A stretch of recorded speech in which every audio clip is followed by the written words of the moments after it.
Welcome to the Stronger Than Steel podcast with your host, Austin Davidson and John Keir, talking Steelers all the time. Now, here's Austin and John. Hello and welcome back to another edition of the Stronger Than Steel podcast. My name is John Keir and today I'm doing a solo episode. Austin is visiting his sister in Cortland today, so hope he is enjoying the time off, and it seemed only fair since he did a solo episode last week that I pick up the slack this week, and I was able to do a preview episode myself for the Steelers and Ravens game. So, the Steelers, as we know, coming off a 27-3 thrashing of the Bengals at home on Monday Night Football. They return home to face the Baltimore Ravens, a second straight home game. At 1-3 now, the Steelers host the 2-2 Ravens, and it's going to be an important game to say the least. A lot of good feelings about last week's win over the Bengals, but the fact is we haven't learned much about this team. The Bengals not a true litmus test for the Steelers. The Ravens are much more of a, I guess it'll be a good reading on this team, kind of what happens this week.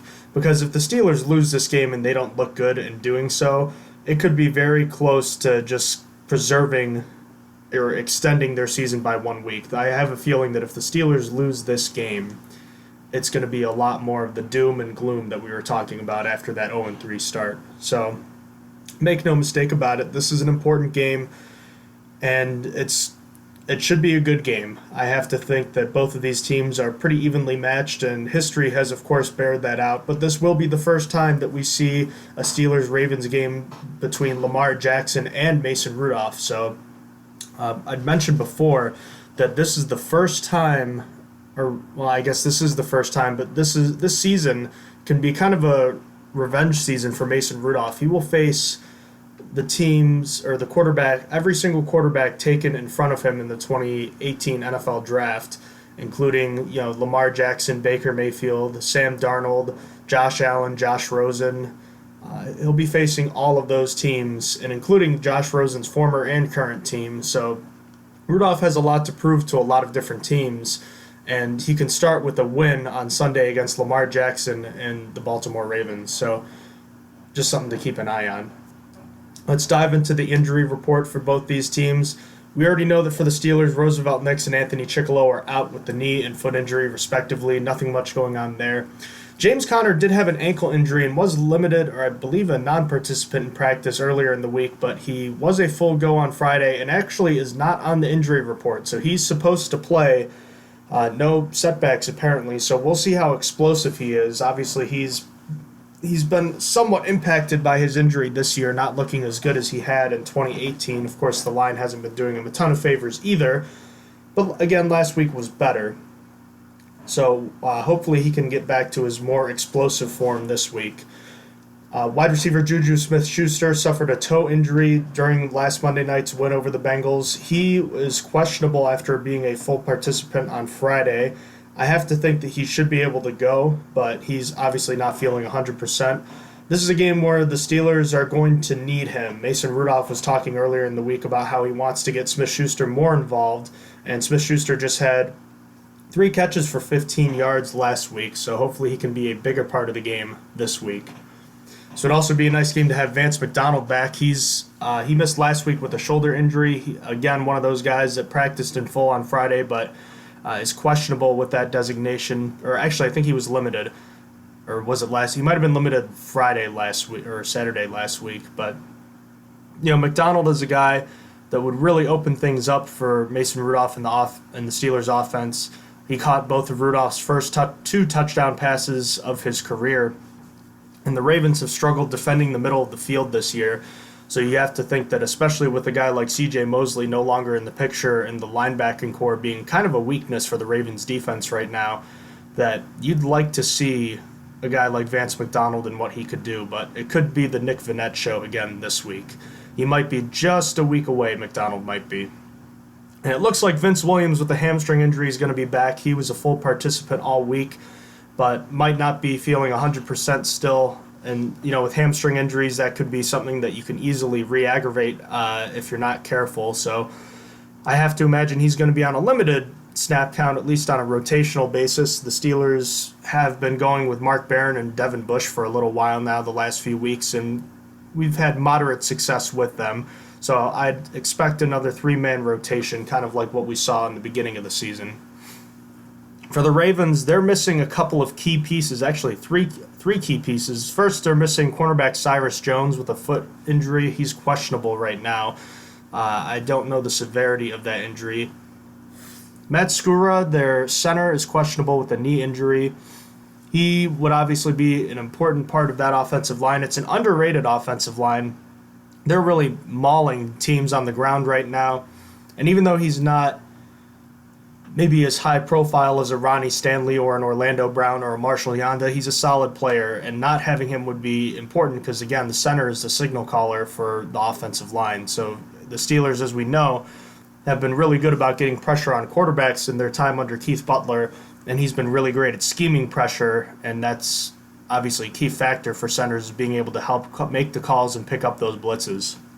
The two key guys to be looking for, though, are cornerback Jimmy Smith, who's been declared out. He hasn't played, I don't think he's played, he might have played in week 1, but he hasn't played much this year, and he's their top cover guy, meaning it's going to be Brandon Carr and Marlon Humphrey right now on the outside, and Humphrey's been pretty good. Carr has been questionable in terms of his play. So if you're looking at guys to take advantage, you're looking at James Washington, Deontay Johnson, and maybe Nick Vannett or Vance McDonald if he plays, if they get matched up on these guys.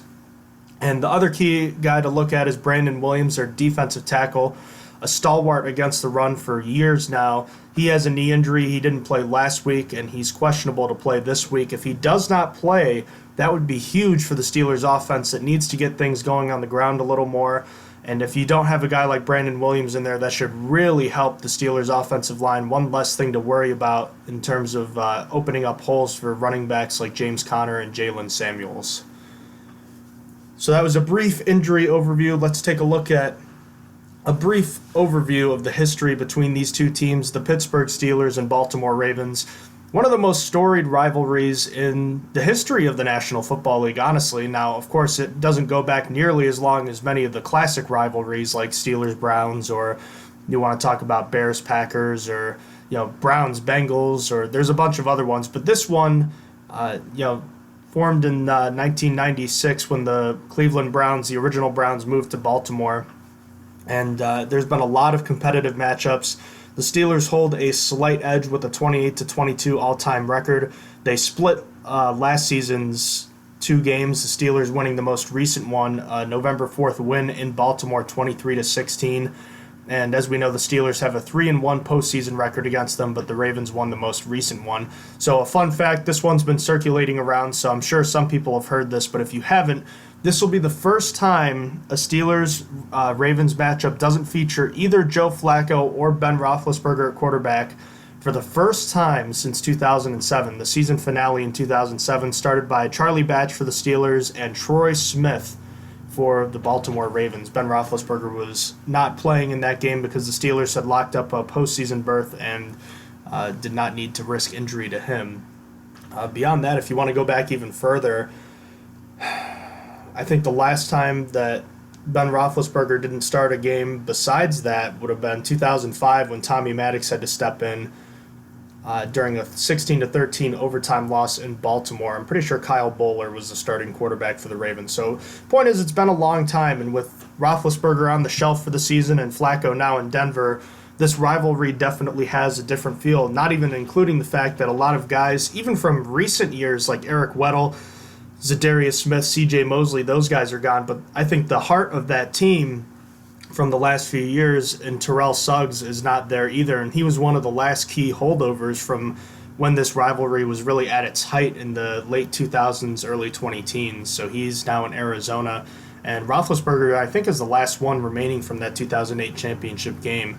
So obviously a lot has changed since then. But the hatred, the respect and mutual hatred for these teams remains the same. So the Ravens coming in at 2-2. They won their first 2 games in relatively impressive fashion, but have lost their last 2 games. Their defense, or their offense, I should say, statistically has been really good. They're putting up a ton of points. They have a ton of yardage, especially on the ground. And their defense, while usually being, one of the best, including last year was the best, statistically speaking anyways. They've been a lot worse from a statistical point of view. Now, they did play the Chiefs 2 weeks ago, and that will certainly account for poor yardage totals, but all things considered, this is a different team than we're used to seeing in Baltimore. And for Pittsburgh, after 3 rough games to start the year, they kind of got their stats a little bit closer to the league average in terms of all-around play. So their offense is still not great in terms of, rushing or overall yards per game or rushing yards per game, but they're starting to get a little bit closer to the mean. And the defense certainly helped itself with only 3 points against last week and picking up 8 more sacks to go with 2 more turnovers. So when talking about the Ravens defense, it's definitely not going to be as easy. Even though the stats say that this is a very poor defensive team, I'm not buying that completely.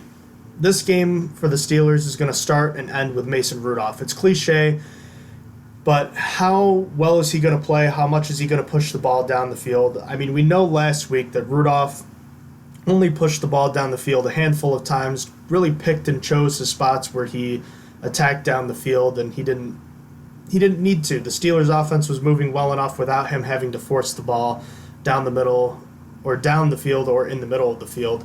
I have a feeling this is going to be different this week.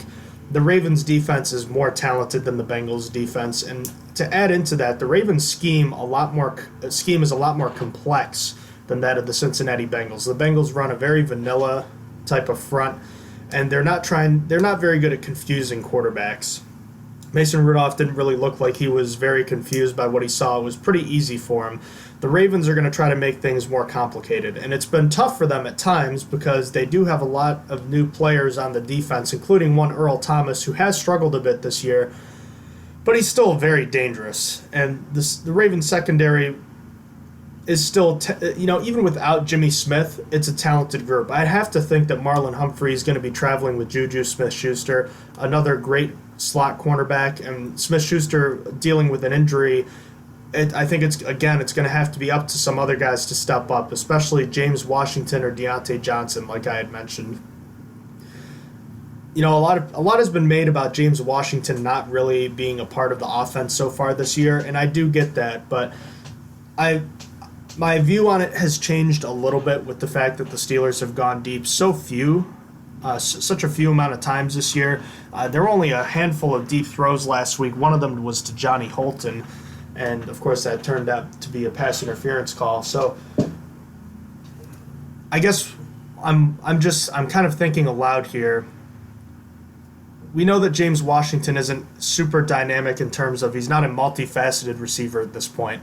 If he's going to get involved, it's going to have to be with some big plays over the top. He's got a simple route tree right now.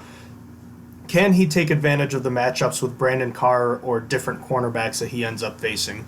Will Rudolph push the ball down the field? I think that in this game he's going to have to, but how well is he going to do it? Will he be able to diagnose what the Baltimore Ravens are doing? They're very good at disguising.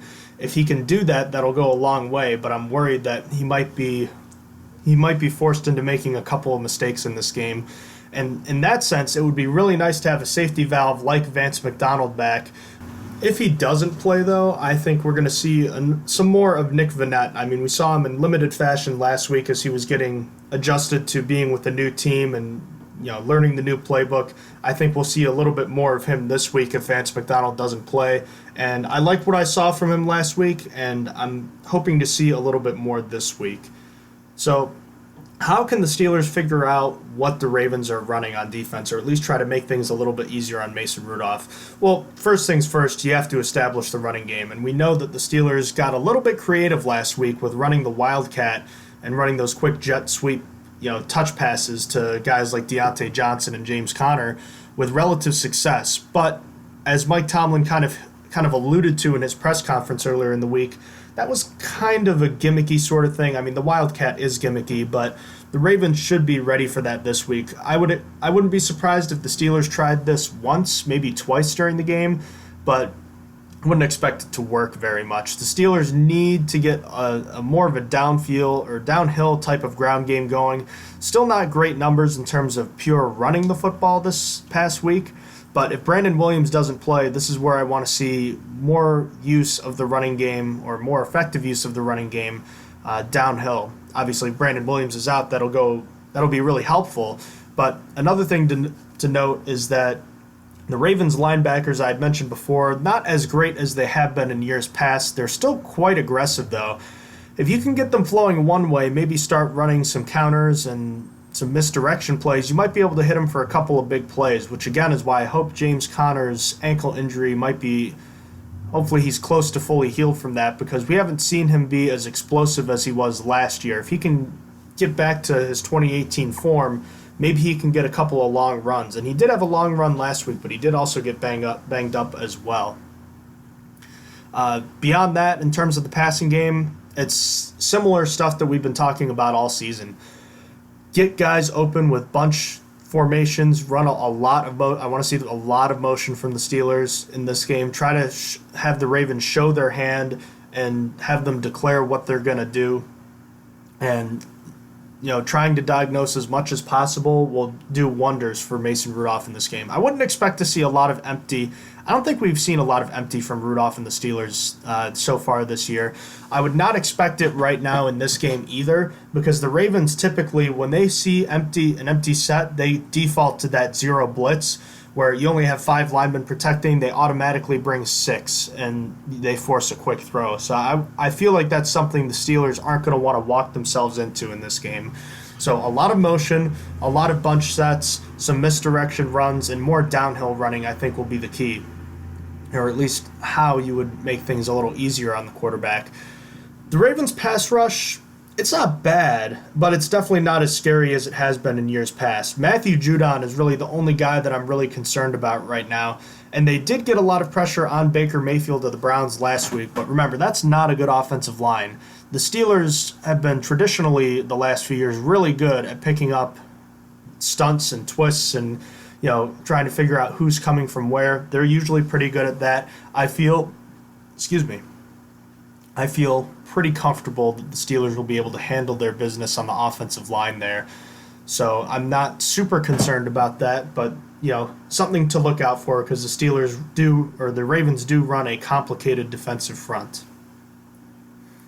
Another thing that I noticed when I was watching Ravens game highlights earlier this year is that they're not the best tackling team, at least compared to the last few years. If you can get your skill guys, I'm thinking especially like a Deontay Johnson out in space, the Ravens haven't been great at bringing these guys down in the open field. So get your running backs, get Deontay Johnson, get your skill guys in open space as often as you can, and see if you can get some yak. Now, the Steelers' offensive passing game last week was all about yak, not many throws beyond the line of scrimmage. Again, I think you're going to have to do more of that in this game, but don't be afraid to throw it short either. The Ravens may try to take that away early on, but don't be afraid to try it every now and then, because if you can break a couple of tackles with a guy like Deontay Johnson, maybe if you can get a guy like a James Conner or a Jalen Samuels out in space, it'll really help you. And of course, last but not least, it's been the bugaboo for this offense all year long, and that's third down and short yardage offense. You have to stay on schedule. And the Steelers have done a pretty good job in terms of third down and distance. They haven't been backed up too much, but they haven't been able to convert. No more than 3 conversions in any game on third down this year. Now, they were better last week, but they had a glaring 3rd and 4th and 1 that they failed to pick up. They have to get better at that. You're stacking up too many things against yourself on offense. If you're not you can't count on the turnovers every week. You can't count on getting a long return every game. You can't count on being able to hit big plays. You need to be able to convert these third downs. And only having 3 in every game so far is concerning. I need to see a little bit more consistency from the Steelers on these third downs, especially when it comes to the short yardage situations. So I'm hoping that we'll see some better performance here.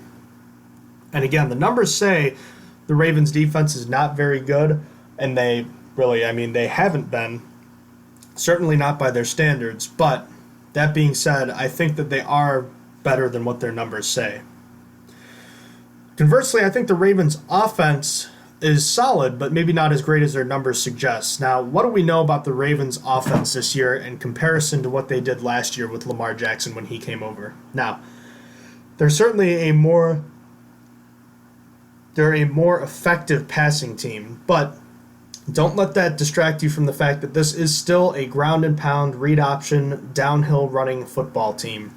Lamar Jackson and Mark Ingram are 2 of 3 players this season to average over 6 yards a carry, and they've both been very good this year when they have the football in their hands. Gus Edwards and Justice Hill have spelled Ingram this year, and they've been pretty solid as well. The thing that's probably the most interesting to note is that Mark Ingram, who's mostly known as a downhill guy, has been run to the edges as well.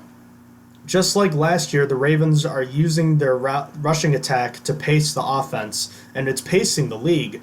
Even with 170 rushing yards last week being below their season average, they're still averaging over 200 rushing yards a game. And we already know what a good, effective ground game can do for an offense, not to mention it could shorten the game. The last 2 weeks, we've seen that the Browns and Chiefs have gotten out to leads that have forced the Ravens to not necessarily abandon the ground game, but force them to throw the ball more often and put Lamar Jackson in uncomfortable situations. It's going to take more of that for the Steelers to beat the Ravens on Sunday. If the Ravens can stay on schedule with their ground game and they can stay within a score, within 10 points, they're going to be able to run with effectiveness. And the Steelers have been hit and miss with their run defense so far this year. They were solid against Seattle, save for a few runs. Now, you can't take those few runs away, but it's important noting. They were pretty solid against the Patriots. They were not good against the 49ers, and they were great again, or not great, but they were good again last week. So you want to see them be very responsible and committed to these to the run defense here. The Ravens are at almost 50% on third down, and again, it's because they can stay on schedule. You have to win on the early downs. Keep the Ravens, keep them under 4 yards a carry on first and second down, and you can really help yourself by forcing Lamar Jackson to try to throw it in those obvious passing situations. That's where you're really going to help your pass rushers, who have been fantastic this year. When they do have to throw it, the Ravens have an interesting collection of young receivers and tight ends. Now, they have 3 good tight ends. There's Mark Andrews, Hayden Hurst, and Nick Boyle. Boyle's been more of a blocking tight end. He did just get paid, but Andrews and Hurst, especially Andrews, have been terrific receiving tight ends. They like to split out Andrews in the slot, and we know how much tight ends have hurt the Steelers in the past. He's someone I'm very concerned about if I'm Keith Butler. I'm trying to get Devin Bush on him. I'm trying to get whatever I can on him because he scares me more than anything.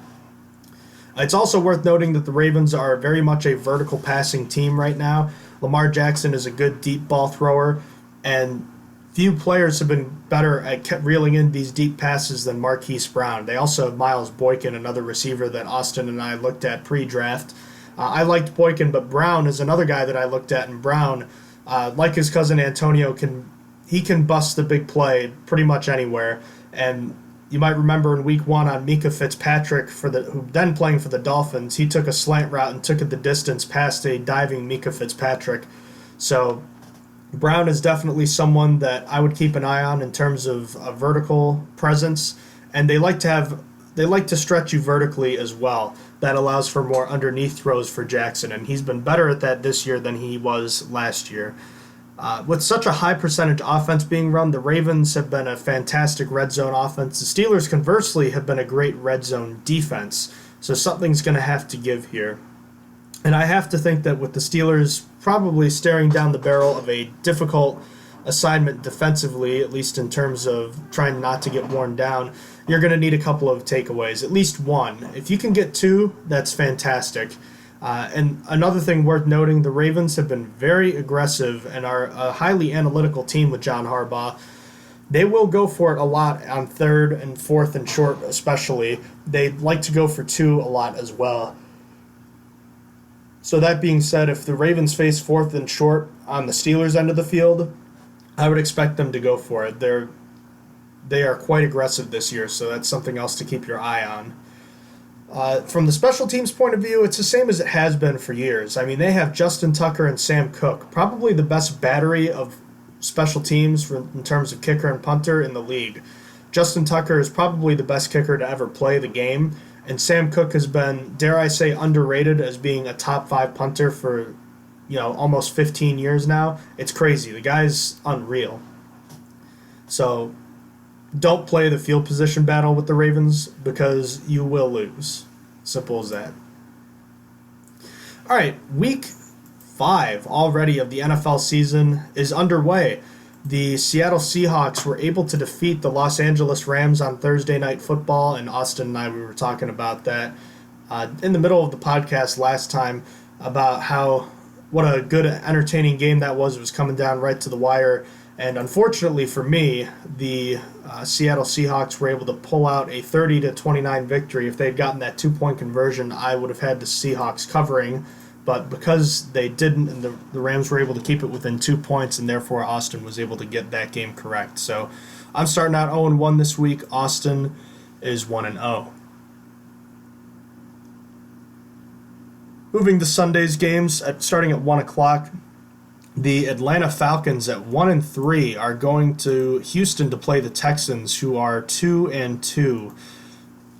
These teams are both honestly kind of frustrating with the way they've played this year. They're inconsistent, but I feel safer when it comes to the Texans at home than I do with the Falcons on the road. The Falcons have just been ghastly on the road. They've been absolutely awful, and I'm not a believer in that Falcons offense anymore. It feels like everyone on there has disappeared. Devontae Freeman's been bad. Julio Jones has been quiet. Matt Ryan's been getting pressured all the time. And that defense, it feels like last year where they're just starting to fall apart more and more. They have a point differential of -29 this year. So Austin and I are both going to take the Texans to cover a 4.5-point spread in this one. Bills at Titans. The Titans are getting 2.5 at home. They are 2-2 on the year. The Bills lost for the first time against the Patriots last week. Tennessee being favored by 2.5 surprised me a little bit. I guess I still just don't know who the Titans are. They're +29 in point differential. That's got to be the best for a last place team. In fact, it is. That's the best point differential for a last place team in their division. I'm not sold on them just yet. But then again, the Bills might be starting Matt Barkley here. In fact, let me check that right now because I'm not sure if we know what's going on with Josh Allen. Josh Allen clears protocol, expected to play as of 5 hours ago. Well, I'm not sure if that makes a ton of a difference for me, but I'm still going to take the Bills plus the points here, and so is Austin. I think we just both believe that the Bills' defense it's legit, and I believe in that over a guy like Marcus Mariota, even if Josh Allen might not be the most sure thing right now. Give us both the Bills plus the 2.5. Bears at Raiders. This is the revenge game for Khalil Mack, everybody. Did you know that he has more sacks himself than the entire Oakland Raiders have since the trade? That's insane. I mean, I guess that's not that surprising because the Raiders were a historically bad pass rushing team last year, but man, oh man, I feel like Khalil Mack is just going to absolutely eat in this game, and I'd be scared if I was Derek Carr. I'd be kind of worried about this one. Might not be a good game for him. So that being said, even with Chase Daniel at quarterback, I like the Bears to cover a 4.5-point spread on the road in Oakland. And actually, wait, I think this one's in London. Yeah, I think this one is actually in London, so I take that back. So, and also no Vontaze Burfict for the Raiders, who was suspended for the season. I think there was an appeals process going on. I thought we would have heard about that by now, but perhaps not. Anyways, Austin and I both going to take the Bears to cover, lay the 4.5 in this one. Cardinals at Bengals. If you're fans of either of these two teams, I hope you enjoyed this game. For any other football fan that's watching games on Sunday, I would avert your eyes and try not to watch this game. An 0-3-1 Cardinals team travels to Cincinnati to take on the 0-4 Bengals.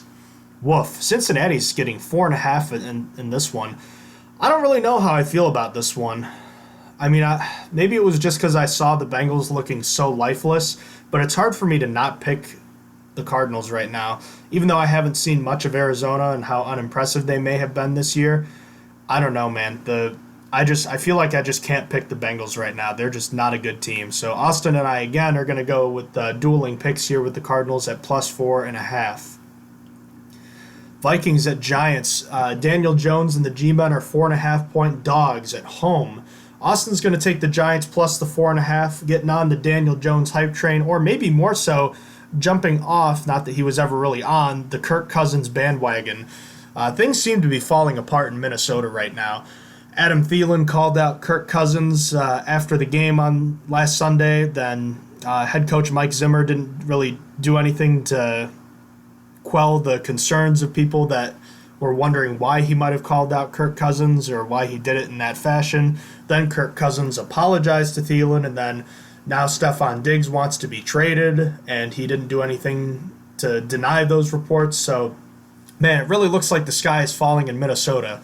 But for that reason, I actually think that the Vikings are going to come out with a pretty good game here, and I think they're going to lay a pretty good whooping on the New York Giants. Don't forget, that Giants defense is absolutely horrendous, and I think that Dalvin Cook is going to run absolutely wild in this game.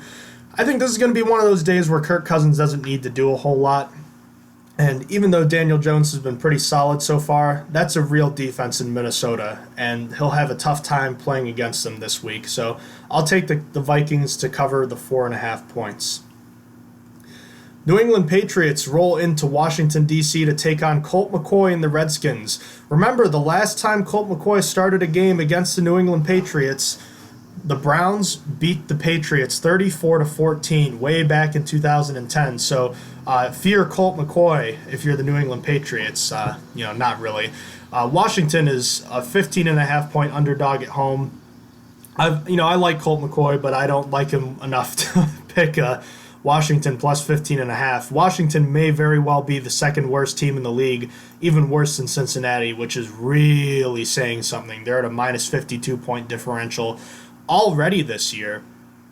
So I have a hard time not picking the Patriots in this one.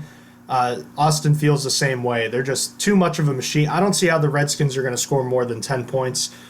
And even if the Patriots offense isn't great, I have to think they'll put up at least 3 touchdowns on their own. Buccaneers at Saints. The Saints are getting 3.5 at home. Austin's jumping on the Buccaneers bandwagon. Perhaps Jameis Winston's turnover bakery is closed on Sunday, and he's looked a lot better the last few weeks, Jameis has. The Buccaneers rolled to a surprising win in LA last week, and maybe this is his upset of the week, but I'll have to ask him specifically what he's thinking about this game, but I can understand why he's going that way. Jameis has been pretty solid the last couple weeks, and the Saints coming off a an impressive defensive performance. Haven't been able to get a ton going on offense, at least in their last game, and maybe he thinks that will continue this week. I'm going to take the Saints to cover. Always hard to play in the Superdome, and Teddy Bridgewater has been okay, but I'm starting to believe more and more in that Saints defense, and I'm not yet buying into Jameis Winston yet. I need a couple more good performances before I'm buying into that. So give me the Saints to lay the points, and Austin will take the Bucs plus 3.5. New York Jets at Philadelphia Eagles. The Eagles are minus 13.5 at home. Sam Darnold might play, but I have a feeling he's not going to with mono and that whole spleen issue.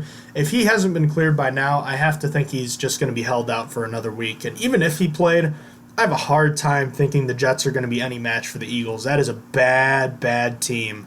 And the Eagles, coming off a big win in Lambeau last Thursday night, have extended rest, and they should be able to handle the Jets pretty easily. Austin and I both have the Eagles winning by 2 touchdowns at least. So lay that 13.5 for both of us. Jacksonville traveling to Carolina to take on the Panthers. Carolina and Kyle Allen is minus 3.5. Austin is on the Gardner Minshew train. Minshew and the Jaguars, they've rallied to 2-2 with an impressive win over the Broncos, or really an impressive performance by Leonard Fournette. He might be back to full strength here, and the Panthers could have a lot on their hands if they're not careful. But I'm a believer in Kyle Allen, and I think that the Panthers are a talented team. And even though I've said this before, I was going to not pick them the rest of the year, I like this team a lot better with some semblance of a quarterback who has an arm, much more than I did when they were under the direction of Cam Newton. So I'll take the Panthers to cover. Austin will take the Jaguars plus the 3.5 on the road. Moving into our late afternoon games, there's only 2 this week. One at 4:05 being the Broncos at the Chargers. The Chargers are getting minus 6.5. They're banged up still, but honestly, I have a hard time thinking that anyone should pick the Broncos in this game. They just lost their young stud pass rusher in Bradley Chubb, and they're facing a real uphill battle. They could be selling off assets pretty soon here. And even though the Chargers are missing some pieces, I find it hard to believe that the Broncos are going to have any chance in this one. This could be the lock of the week, if you will. Austin feels the same way and is taking the Chargers to cover that 6.5 points, and so am I. 425 game this week is Packers at Cowboys. Should be a pretty good one. Dallas is getting 3.5 at home. The Packers had a disappointing loss last week to the Eagles at home on Thursday night. I think they're going to get back into the win column this week, and I have them plus that 3.5. I know that Aaron Rodgers hasn't been great this year, neither has the Packers offense, and their run defense has been suspect, but I have a hard time picking against them, and I still think the Cowboys are kind of paper tigers right now. I'm not believers in them at this point. Austin thinks the Cowboys are going to win and cover that 3.5 points, and I do understand his reasoning behind that. Again, the Packers' run defense has been suspect, and Ezekiel Elliott has been warming up throughout this process during the season. Even though they did have a tough week last week against the Saints, they'll be at home this time. Sunday night, the Indianapolis Colts and the Fighting Brissetts take on the Kansas City Chiefs in Arrowhead. Kansas City's getting 10.5 at home, a rematch of the divisional playoff game from last year. The Colts, Austin has them plus 10.5 right now. Jacoby Brissett is his guy. I mean, I like Jacoby Brissett too, but that's Austin's guy. And, they had a disappointing loss last week to the Raiders. I can understand why he thinks they'll come out and they'll play pissed off and they'll be a motivated team. And the Chiefs didn't look great last week in their win over the Detroit Lions.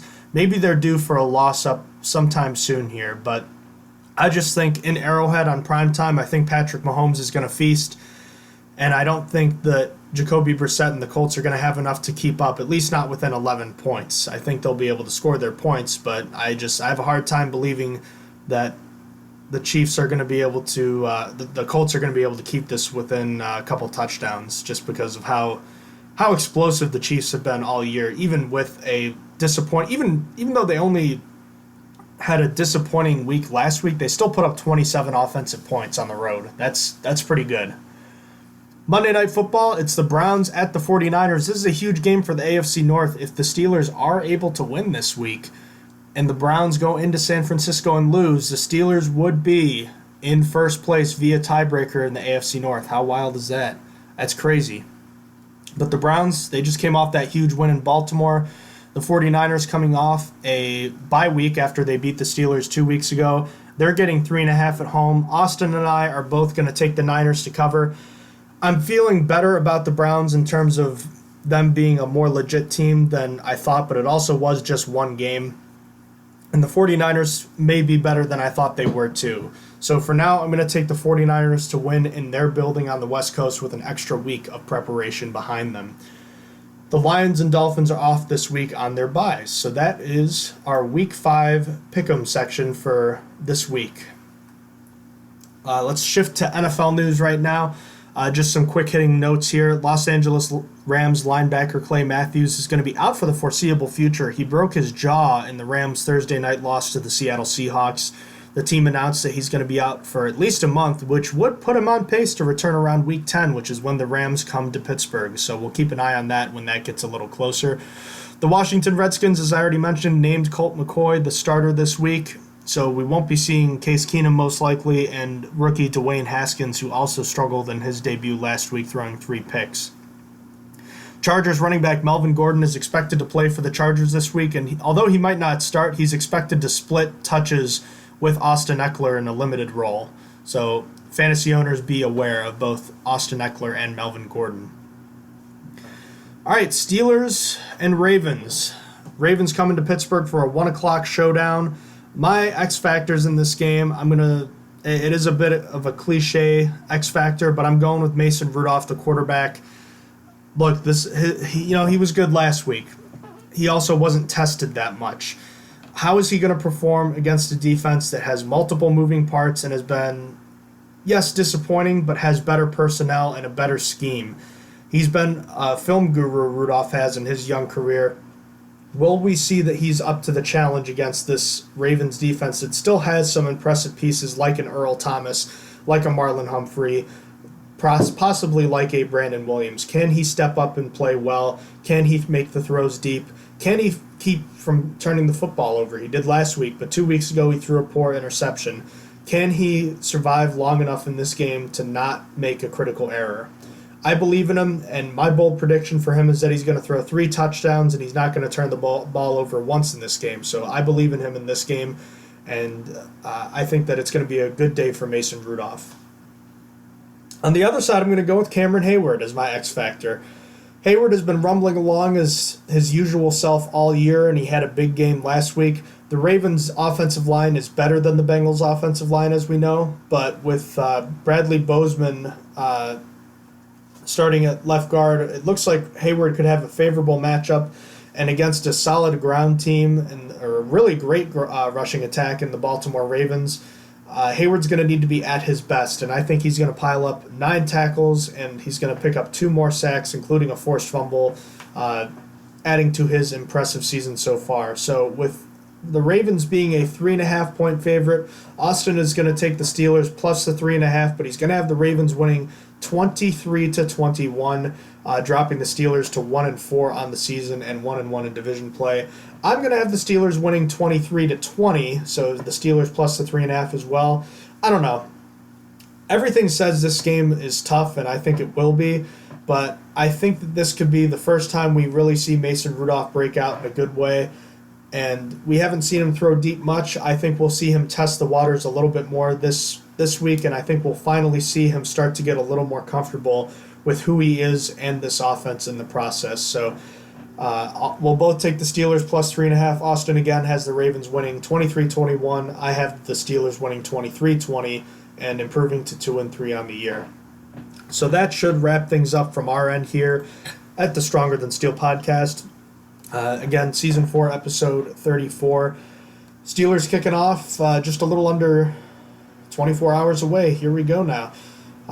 Will the Steelers be at 2-3 and possibly looking at first place in the division, or are we going to be right back to where we were 2 weeks ago when the Steelers were 0-3, staring down the barrel of a winless 0-4 start?